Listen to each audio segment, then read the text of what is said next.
just to let you know how unlucky we've been really with the weather. Normally, on average, 330 days of sunshine every year here in Huatulco. We've got one of the other 35, unfortunately. And also the athletes have had a really disrupted week, haven't they, of what they've had to deal with. A lot of them got stuck in Mexico City. They weren't able to fly into Huatulco. And then other athletes who arrived here early have had to deal with the flooding roads. They've had to deal with power outages. There's been all sorts going on this week. So it's going to be interesting to see who's managed to cope with all those disruptions, who's kept a clear head and is still going to be able to go out there and perform.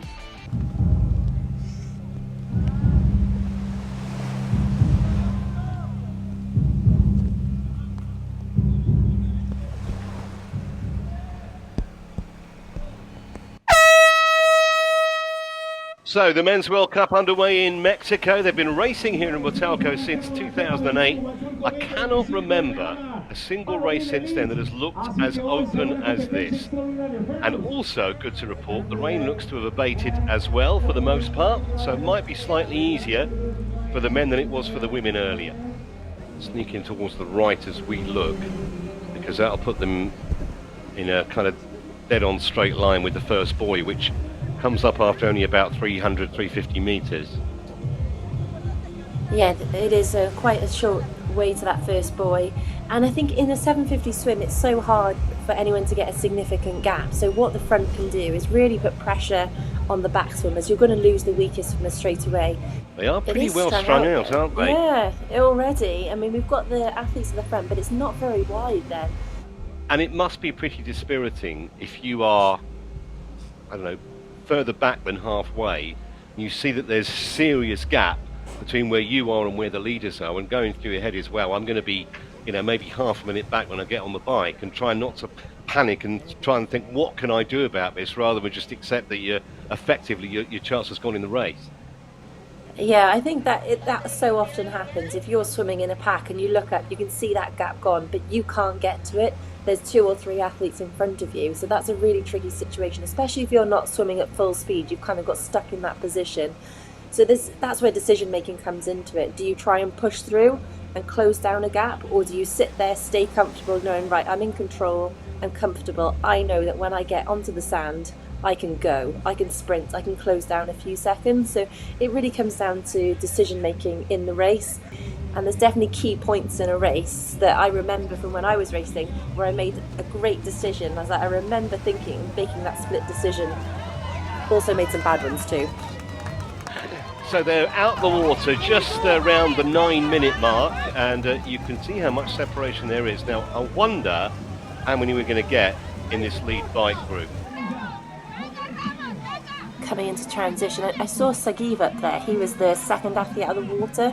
So I think he's definitely made his way to the front. There's Moya as well, going to position number 1. If Moya's had a good swim, it normally means he's on a good day. One of the Canadians. Well, he's a renowned swim biker. Oh, what's happened to Moya though? He's really struggled with his helmet. He lost a lot of time then. And that's what happens. You can't get it clipped properly. Then a little bit of panic sets in. Then the heart rate goes up, and all of a sudden, something really basic has done you some serious damage. I believe that's Sagiv. He had a good transition. He was first or second in. He was out quick. He's really taken it out on this first lap hard. He's lightly raced, It's only his 4th race of the season, the Israeli. Yeah, he has been racing some longer distance races too. Did a 70.3 just a couple of weeks ago, Eagleman. So mixing up the distances a little bit this year. He doesn't really want to look behind because there's a really long line of athletes waiting to pull him back in. Huge line of athletes. You can see the cavalry in the background, and whoever that other lone cyclist has been swallowed up by that chasing pack. He got clear out of transition. He might not have expected that, and he started going, and he's already opened up a huge gap, so he's going with it as well. Like, otherwise it's a wasted opportunity, and it might not work out. I mean, he could expend all this energy, he could get caught in 5 kilometers, and then he's really wasted his run legs. But this is the point of, like, you've really got to go for it. Are you going to commit to it? Are you going to give it everything? And he's decided to do that. He's had to make that decision of which way to go, and he's decided to fight for it. There he goes.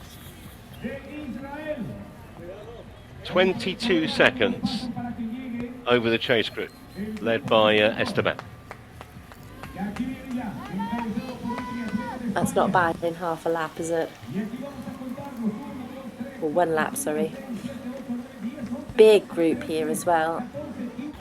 And there's athletes on the front who are really frustrated, waving, come on, let's get this working. But it's so hard when the group is that big. And you just don't want to be the athlete that rips your legs off completely to pull the other group, pull everyone else along for, pull them back to the leader. And then you're the one that when you get to the run can't run. It's really figuring out tactics and how you want to play the race.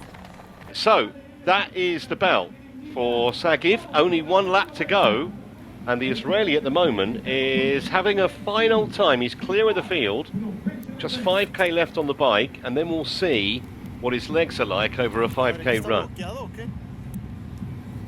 I think that gap is similar. It might have come down slightly. 41-second lead over the chasers. It's a really big group. I think nearly everyone we might have been looking at as contenders at the start of the race is in this group. I mean, and if he gets that 45 seconds heading on, I mean, it's a lot to run down. It's just how much it's taken out of his legs and how maybe easy people might have had it in that second group. This is where it could go out even further, because this is what's going to happen. And there is no urgency. They're wide across the road. You saw about 4 or 5 athletes all drinking out their bottles at the same time there. So if they're all doing that at the same time, the pressure obviously is not on. I have to check my records, and I might be going a bit early. I'm not aware of any Israeli who's ever won a World Cup race. Might be a bit of history here for Sagiv. Now, no mistakes. He was clearly off before the line. That looked good. Really good from the Israeli. He's off and away, and he's 5k's away from potentially a first ever World Cup gold medal. Here come the group behind, and we should hopefully get some timings when they come out of T2. There's Diego Moya, number 1 ranked in.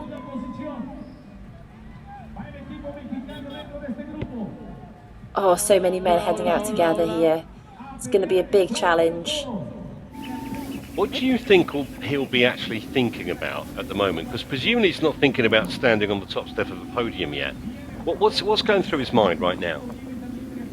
I think it's more internal, of really nothing external, just thinking of that pacing, thinking of thinking of sessions he's done in the past, like I can hold this rhythm, I can hold this pace, what feels comfortable, just keeping on there and keeping pushing. There's that self-talk of them, maybe wanting to back out at certain points or slow down, and then kind of talking yourself back into it, staying on the pace, staying in the zone. I just don't think you want to be thinking too much about positioning or where you are. I mean, I imagine he's going to look at the athletes coming from behind and think where he passed them, where he's going to pass them next time. He may even count as well. Count seconds. Everyone's slightly different in what they think about. I used to use distances, so it's only, at this point it's only 1 kilometre or it's 1 mile. It's like, well, I know it's this many minutes. I can hold on for this many minutes. Just keep pushing for that many minutes, and then you're breaking it down. I think breaking it down to chunks can be really helpful for athletes. And it's not a situation that you're in that often where you have such a big lead and you have to do it on your own. Now let's see if we can pick out who are the closest challengers to the Israeli. That's the Cuban athlete there, isn't it? It is. Yeah.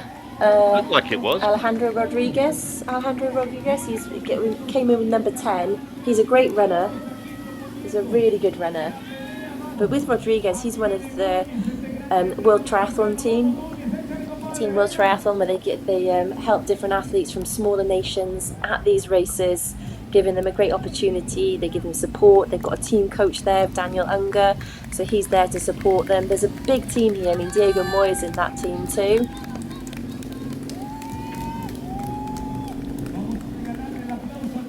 The other thing that intrigues me, his last turn. Yeah, the other thing that intrigues me, Helen, is how much at this point can he actually start to enjoy it now, or is he just too focused for that? I think too focused, and they don't look too far behind. I mean, it's still a good gap, but it's not huge. You don't think he's not going to have any ability to rest. I don't think he will relax until he's on that blue carpet, and even then. And there's no one within 20 metres of him. Yeah. We've got 3 athletes though battling for, well, currently silver and bronze. I think you're right. I think that's Penaflor.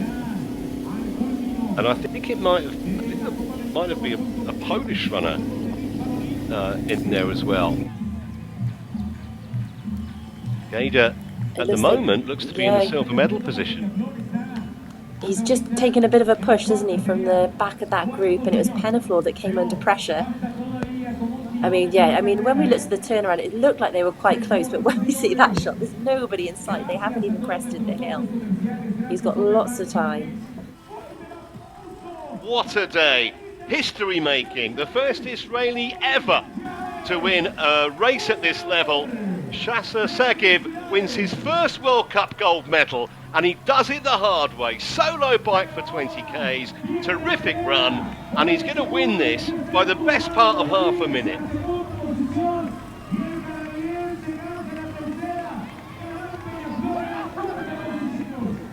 Was that Rodriguez who got second ahead of Gaida?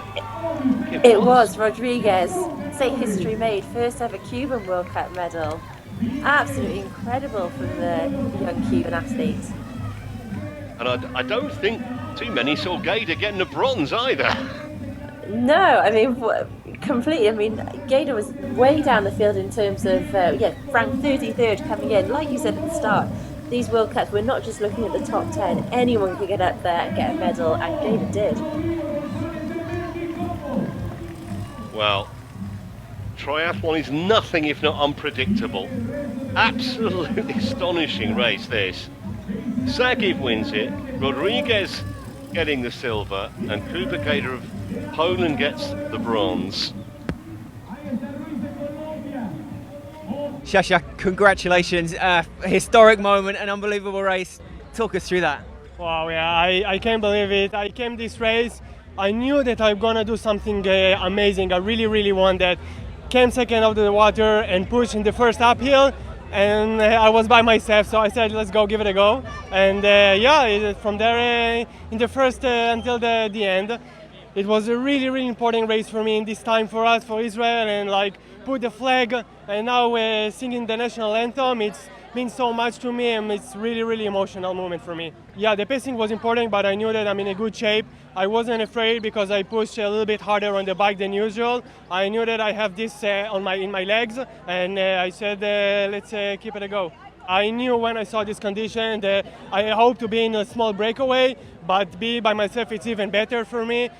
Most of the week in my training I'm riding gravel bike, so for me it was perfect condition, and I really enjoyed it. After Chengdu, when I did my first ever medal, I knew that okay, I go one step forward to the first place, and I knew that I want to come here and do really something special. Muchas gracias. Me salió bien, realmente he venido preparándome bastante para este evento y sí creía que podía, aunque sabía que iba a ser muy difícil. Es mi primera Copa Mundo y estoy súper contento, gracias. Sí, realmente el equipo de World Triathlon me ha dado la oportunidad y sabía que tenía que aprovecharla, ya que Cuba es un país donde no se dan muchas de este tipo de oportunidades, y dije, bueno, vamos a dar lo mejor posible para poder seguir recibiendo la ayuda y poder llegar a algún momento a tener una clasificación olímpica, ya que Cuba nunca ha podido llevar un atleta en triatlón para unas Olimpiadas. Esa es la meta por el momento, y bueno, ojalá y pueda seguir participando en Copas Mundo y poder lograr el objetivo. Me siento muy contento, ya que empecé acá desde muy pequeño. Veía figuras como Michelle González y Leslie Amat, que han sido realmente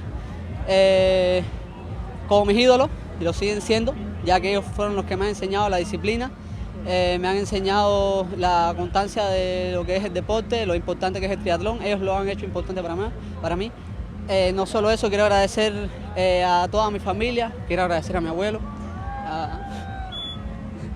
quiero agradecer a todos mis amigos, a todos mis compañeros, a mi entrenador, a mi novia y a todas las personas que han sido parte de este resultado. Ellos me han alentado siempre. Gracias. I think it's the most tough race in my career. Yeah, very great feeling. I did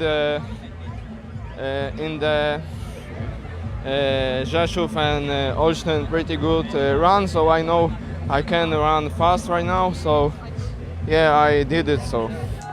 I don't think too many would have predicted that he would be on the podium, Helen, but he did brilliantly. Yeah, he certainly did. What a run from the young Polish athlete, and I'm sure we'll be seeing him on more podiums to come with that kind of performance. Just 1 year out of juniors. He has plenty of experience. He has had that kind of World Cup level, but it's a big step up when you move out, and he'll be looking to target lots of under 23 races through the next few years. Well, look how pleased he is. A beaming smile from Alejandro Rodriguez, who really has put Cuban triathlon on the map here this morning in Huatulco. Who knows, may yet get his wish to get to the Olympic Games.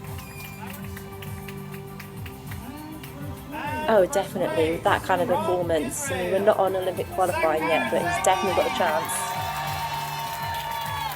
And the winner, Shasa Sagib, with a wonderful display from the front, solo bike for 20 Ks, held it together on the run. And a history-making moment, the first Israeli ever to win a gold medal at this level.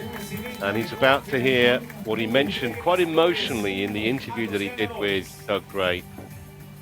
He said he wanted to hear the Israeli national anthem, and he's about to get his wish. Here we go.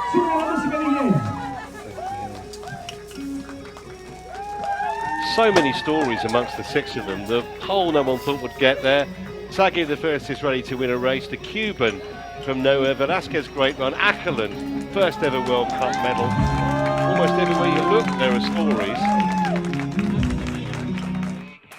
The next two World Cups, we're going to be in Morocco, and then we're going to be in Tizi in Hungary.